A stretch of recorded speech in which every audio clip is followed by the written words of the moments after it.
baik, saya lanjutkan ya. Jadi ternyata ada sebagian anak ya, sebanyak 13% anak pernah melihat gurunya melakukan kekerasan terhadap siswa ya. Kemudian yang 86% itu tidak melihat guru melakukan kekerasan terhadap siswa, dan ada 1% yang tidak menjawab ya. Di sini menunjukkan bahwa masih ada orang dewasa atau guru ya melakukan kekerasan. Nah, di sekolah ramah anak itu diharapkan tidak ada lagi guru yang melakukan kekerasan terhadap siswa. Jadi diharapkan tidak ada.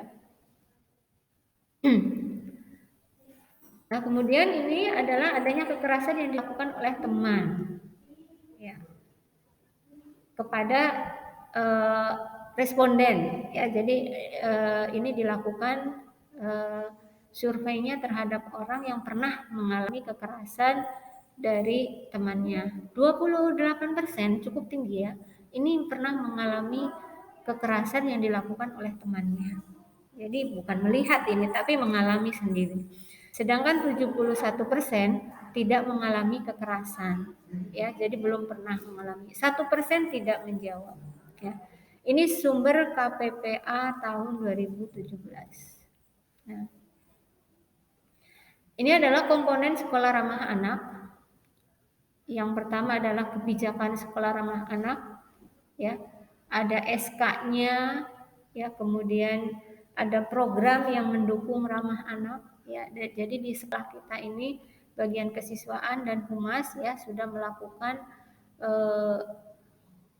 sekolah ramah anak ya. Jadi ketuanya adalah Pak Didi ya, yaitu Wakasek Kesiswaan itu sebagai ketua sekolah ramah anak. Kemudian pendidik dan tenaga kependidikan terlatih hak-hak anak ya. Jadi pendidik dan tenaga kependidikan itu memiliki keterampilan yaitu mengenai hak-hak anak. Kemudian yang ketiga, pelaksanaan proses belajar yang ramah anak, yaitu penerapan disiplin yang positif gitu. Jadi bukan disiplinnya bukan yang menggunakan kekerasan gitu ya, tetapi yang mengarah kepada pembentukan karakter. Kemudian yang keempat, adanya sarana dan prasarana yang ramah anak. Jadi tidak membahayakan anak, mencegah agar anak tidak celaka gitu ya. Jadi mencegah biar anak tidak mengalami kecelakaan ya. Ini sarana dan prasarananya misalnya gedung yang kokoh gitu ya, lantai yang tidak licin ya. Tidak licin itu bisa saja tidak pernah digosok atau tidak dipel gitu ya, sehingga membahayakan anak. Apalagi kalau misalnya sekolahnya tingkat bawah misalnya SD atau TK ya. Kalau di SMA sih anaknya sudah mengerti gitu ya sendiri. Kemudian siswa juga atau anak juga harus ikut berpartisipasi ya. Kemudian yang keenam adalah partisipasi orang tua, lembaga, masyarakat ya. Dan alumni juga bisa terlibat ya pada komponen sekolah ramah anak.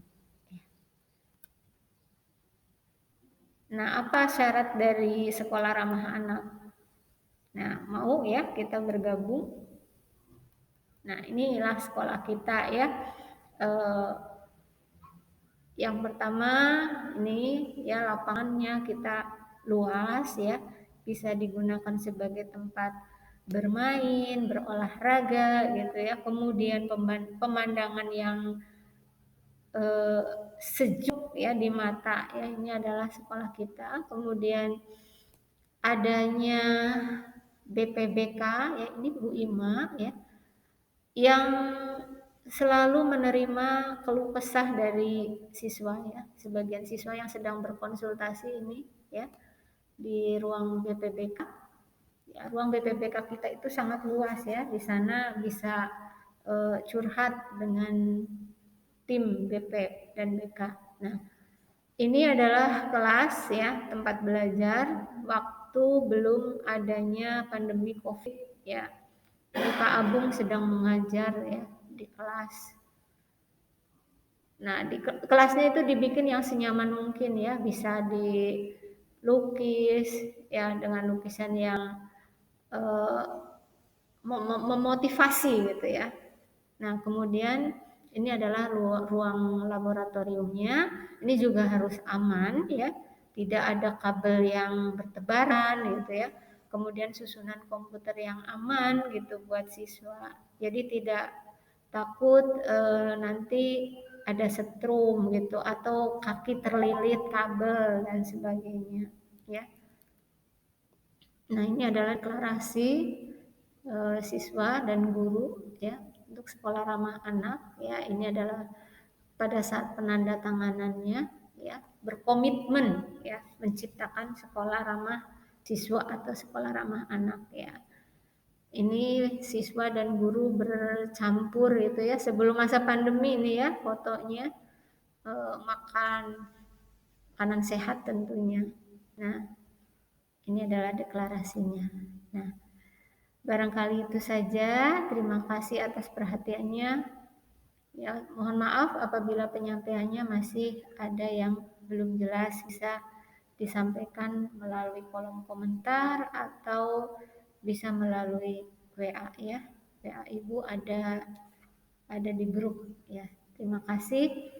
Wassalamualaikum warahmatullahi wabarakatuh.